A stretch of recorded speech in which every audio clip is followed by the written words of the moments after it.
ทุกคนมาเดินวันนี้พยากกินข้าวผัดแล้วก็ สบายดี50 ล้านคน มียำรวมแล้วก็มีทอดเงือกมีตำมีหลายอย่าง มึงเว่าไปผู้เดียวบ่เด้อ เดี๋ยวจะกินในเบื้องกินอ่างก็ได้หรอ โอ้ย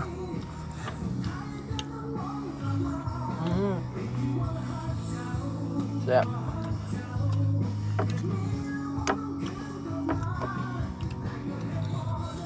วันนี้ก็มาแบ่งข่าวอยู่แพร่เมืองมา3 คน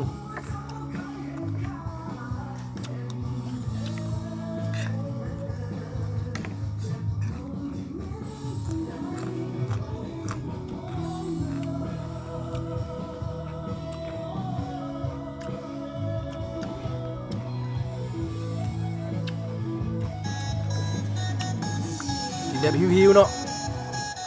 เพราะว่าหิวอยู่แล้ว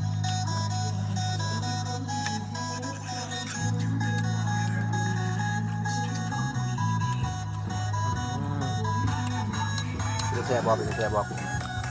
หมูข้าวผัด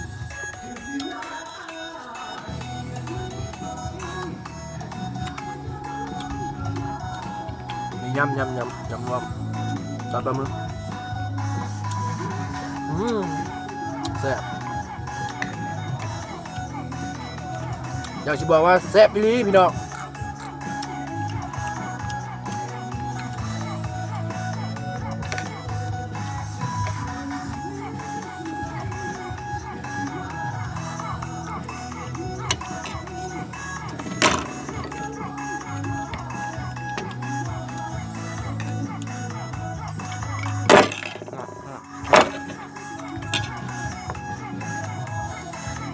คืนมาจากร้องแล้วกูบางคน